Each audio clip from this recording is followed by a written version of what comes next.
Selamat datang kembali ya di sesi pendalaman kita. Pernah nggak sih Anda benar-benar mikirin soal rongga dada Anda? Kayaknya sering dianggap cuma ya kerangka kaku buat lindungi organ gitu aja ya. Nah, hari ini kita mau coba bongkar anggapan itu deh. Sumber kita kali ini, wah unik banget. Wawancara dari Biopilates Deep Dive, tapi ini sama seekor kuda loh. Iya, kuda. Mantan pembalap namanya Gandor, sekarang dia kayak jadi guru gerakan sadar gitu. Yang wawancara namanya Ferit, dia jurnalis kuda. Oke, jadi misi kita kali ini nih kita mau coba gali pemahaman soal bagian tubuh yang ya sering terlupakan ini. Tapi dari dua sudut pandang yang beda banget. Kita, manusia, sama kuda. Kita lihat nanti gimana struktur ini jadi kunci buat napas, buat gerak, stabilitas, bahkan, ini kata Gandor nih, rasa percaya diri. Menariknya, Gandor ini nyebut rongga dada bukan baju zirah, tapi kemudi atau malah layar peka. Nah loh, Antara Anda sama kuda. Rongga dada manusia, seperti yang mungkin Anda rasain sehari-hari ya, itu pusat stabilitas kita.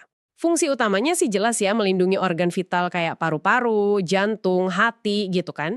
Tapi, lebih dari itu, dia itu kayak jangkar buat banyak otot penting yang menstabilkan seluruh batang tubuh kita. Dan juga berperan penting dalam koordinasi antara perut sama diafragma pas kita napas. oke. Jadi emang bukan cuma sangkar pelindung doang ya? Kalau strukturnya sendiri gimana? Saya ingat deh, ada beberapa jenis tulang rusuk gitu kan? Pasang tulang rusuk. Nah, rusuk ini melengkung dari tulang belakang di punggung kita, terus ke arah depan. Cara nyambungnya di depan ini, nih yang bedain jenisnya. Jadi, 7 pasang pertama itu nyambung langsung ke tulang dada atau sternum. Pakai tulang rawan ini yang disebut rusuk sejati. Terus ada 3 pasang lagi. Dia nyambungnya numpang ke tulang rawan rusuk di atasnya. Jadi nggak langsung ke sternum. Ini rusuk palsu. Dan yang terakhir nih, 2 pasang paling bawah itu melayang aja. Nggak nyambung di depan sama sekali. Struktur kayak gini tuh ngasih keseimbangan antara perlindungan sama ya sedikit fleksibilitas buat napas kita. 12 pasang ya? Sebagian besar nyambung di depan. Oke.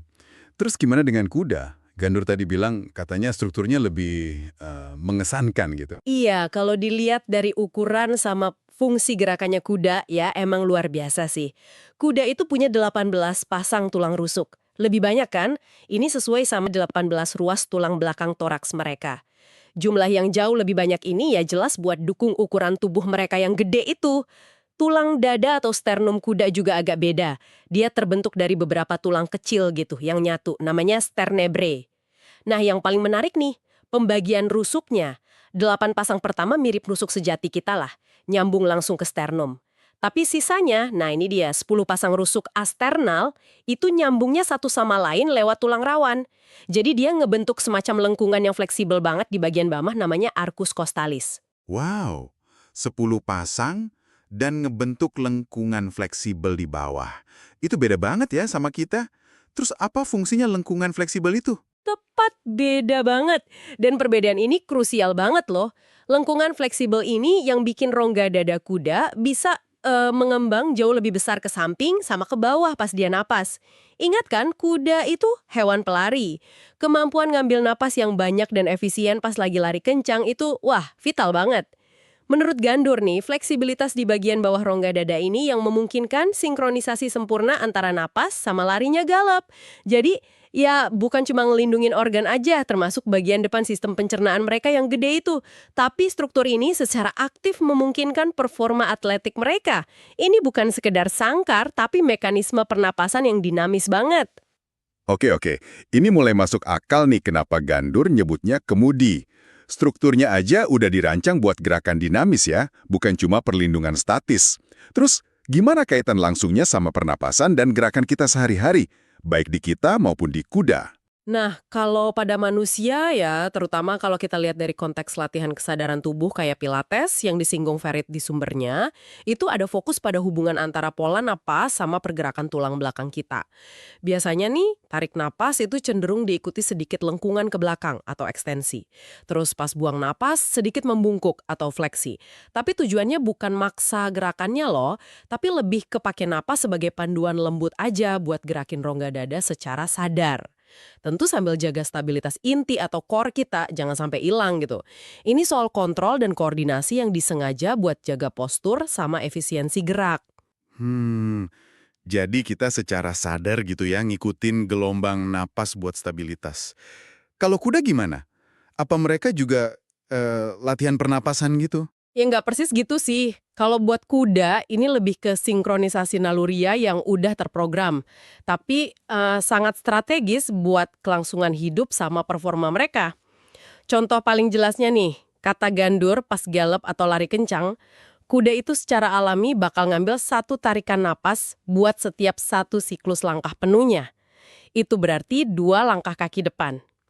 Ritme ini harus presisi banget. Kalau misalnya rongga dada kuda kaku, entah karena tegang atau sakit atau mungkin latihannya salah, nah, sinkronisasi ini bisa rusak. Akibatnya, fatal buat performa. Ritme larinya hilang, kecepatannya turun, keseimbangannya goyah, kudanya jadi cepet capek. Jadi ya, buat kuda, napas itu bukan sesuatu yang dilatih terpisah, tapi udah terintegrasi erat dan otomatis sama gerak pindahnya atau lokomosinya. Wah, kontras yang menarik banget ya. Manusia, kontrol sadar buat stabilitas. Kuda, sinkronisasi naluriah buat tenaga sama kecepatan. Keduanya nunjukin betapa vitalnya hubungan nafas gerak ini, tapi dengan filosofi yang beda ya ternyata. Tepat sekali. Dan perbedaan filosofi ini kelihatan banget di contoh latihan atau aktivitas yang dikasih. Ferit kan nggak sih contoh latihan pilates klasik tuh? Supine arm lifts? Ah ya, yang tiduran sambil ngangkat lengan ke belakang kepala itu kan. Saya pernah coba deh. Lumayan menantang itu buat jaga rusuknya tetap turun, nggak ngangkat. Betul, jadi posisinya berbaring, angkat lengan lurus ke atas langit-langit, terus gerakin ke arah belakang kepala. Nah, kuncinya tanpa membiarkan rusuk bagian bawah Anda nongol atau terangkat dari matras. Kenapa ini penting di Pilates? Ya karena ini ngelatih koneksi antara otot perut bagian atas sama kemampuan kita buat menempatkan atau menstabilkan rongga dada pas bagian tubuh lain gerak. Ini soal kontrol inti banget.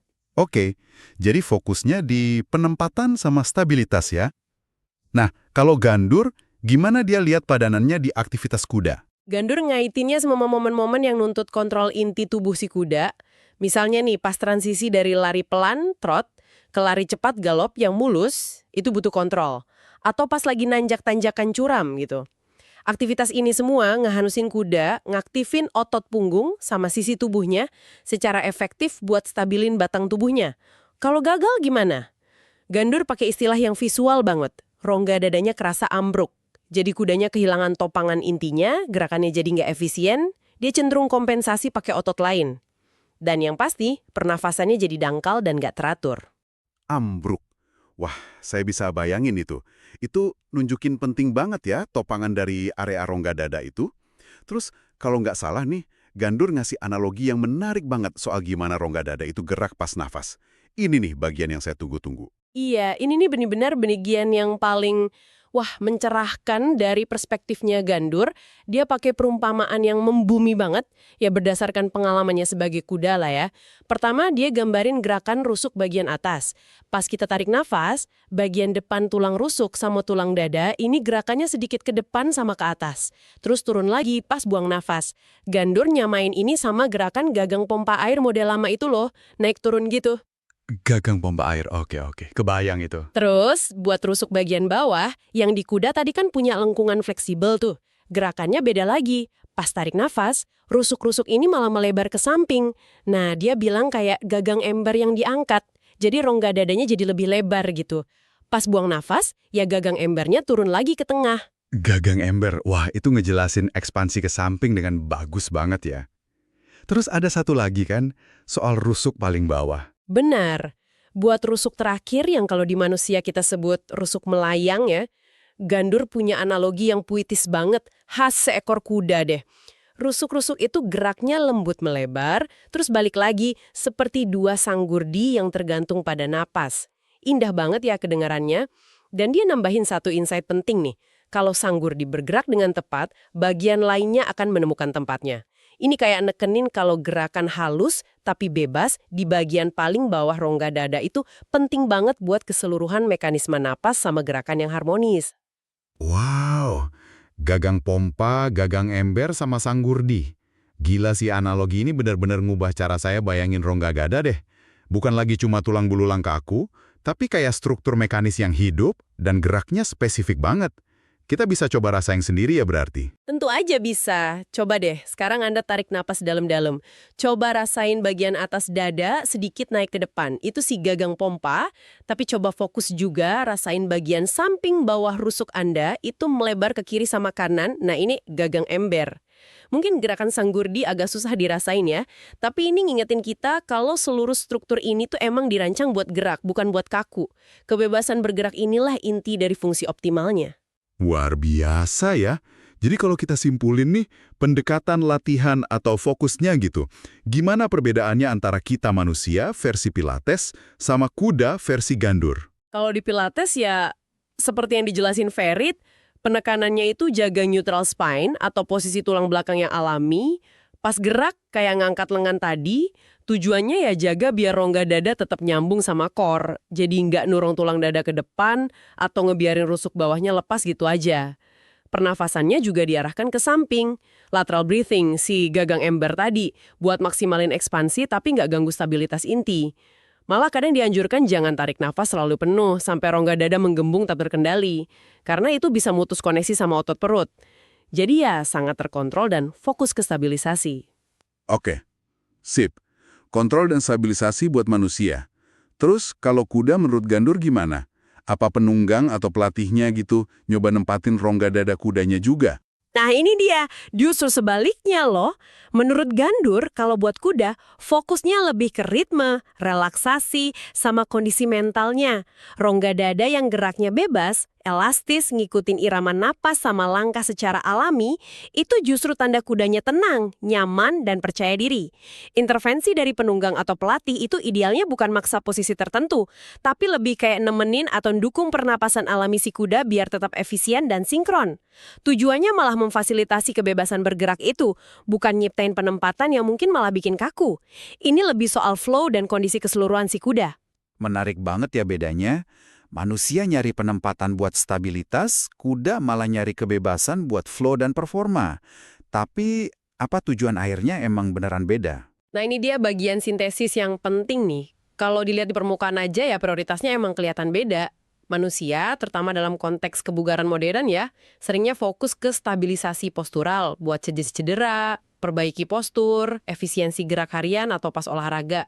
Kalau kuda, terutama yang atlet ya, butuhnya koordinasi napas gerak yang sempurna buat tenaga dorong atau propulsi yang maksimal, buat kecepatan sama daya tahan. Jadi stabilitas versus propulsi ya? Kelihatannya memang beda jalur gitu. Tapi kalau kita gali lebih dalam lagi, inti fungsinya itu sama aja. Di kedua makhluk ini, mau manusia atau kuda, rongga dada itu poros fundamental buat satu, pernapasan yang efisien, ini kan sumber energi utama kita. Dua, keselarasan atau alignment tubuh, ini penting buat distribusi beban yang baik, biar nggak ada ketegangan di mana-mana. Dan tiga, nah ini yang sering kelewat, dia jadi jembatan krusial antara struktur fisik sama kesadaran tubuh kita atau proprioception. Maksudnya gimana kita ngerasain posisi sama gerakan tubuh kita. Sensasi napas itu sendiri kan input proprioceptif yang kuat banget. Oh, gitu ya. Jadi meskipun tujuan akhirnya kayak beda gitu ya, stabilitas postural lawan tenaga gerak, tapi fondasinya sama aja. Napas efisien, alignment, sama kesadaran tubuh. Ini dong yang bikin insight-nya gandur jadi relevan juga buat kita ya. Tepat sekali. Dan inilah yang ngebawa kita ke kesimpulan Gandor yang paling kuat dan universal di wawancara itu. Dia bilang gini, karena saat Anda bernapas dengan baik, Anda bergerak dengan baik. Saat bergerak baik, Anda merasa percaya diri. Dan saat percaya diri, Anda merasa mampu melakukan apa saja. Wah, merinding saya dengernya lagi. Itu kan berlaku buat siapa aja ya, nggak cuma kuda. Kualitas napas nyambung ke kualitas gerak, nyambung lagi ke rasa percaya diri. Datangnya dari seekor kuda, tapi rasanya manusiawi banget. Sangat. Ini ngegarisbawahi banget kalau fungsi mekanis rongga dada, yaitu memungkinkan napas dan gerak, itu punya dampak psikologis yang dalam juga, kayak rasa percaya diri dan rasa mampu tadi.